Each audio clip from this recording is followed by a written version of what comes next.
Ev to Phil, August 20th, 1941, 7:30 p.m. My darling, Jack swiped my pen, and since he won't be home until late this evening, I'll have to use a pencil. I called Mrs. Westing this morning. She was glad that the draft board had changed its mind. Actually, the draft board has held up your case all this time. Mrs. Westing sent in her report, omitting the report from the board, which she said it specifically requested. She contacted the Red Cross man at Fort Meade and told him to use military force to bring about some action from the board. She said she would call the board immediately and start things rolling. I told her that page 2 of the men at the board had told Harry he would have to go. I also told her that Harry said, "You are supporting me," and he is supporting Mom. Harry will have to go when the time comes. I was sorry I had told her this because she said she thought we understood as much. She said our case was based on the fact that you are the sole support of Mom and me, which doesn't leave Harry a leg to stand on. This morning's paper had some very interesting news concerning discharges. I've clipped the clippings so that you may read them. There is one thing in particular that I want you to notice. Page 3. It says something about hardship, dependency, and emergency cases being discharged even while on maneuvers. Mrs. Westing has classified our case as all three. Therefore, it should not take long. It may, however, be a few more weeks or perhaps months, but that is okay by me as long as you are discharged. I'm not going to tell Harry about this for a while. I think it best to let things take their own course. Anyway, all married men will be released at the end of a year if they so desire. Mr. O'Connor stopped in last night. He said he was in the neighborhood and thought he would drop in. He was glad to hear the decision, page 4 of the board, and is certain you will be released shortly. The houses in Walnut Hill will not be occupied before sometime in October, which means they can afford to hold ours.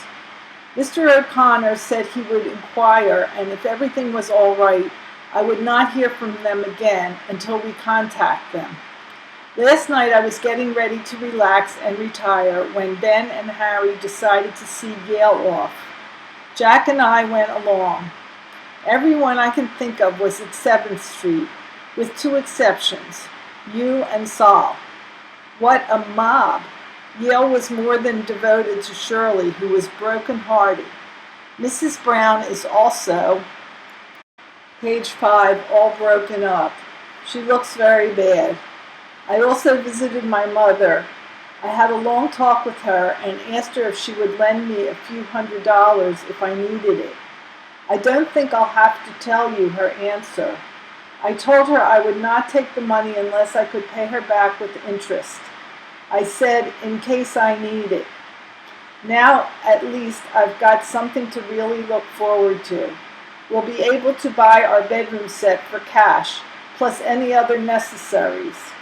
Everything sounds too good to be true. We picked Myra up before going to 7th Street, and she spent the evening, page 6, with us. Everyone at 7th Street asked for you and felt sure you would be released. I almost forgot.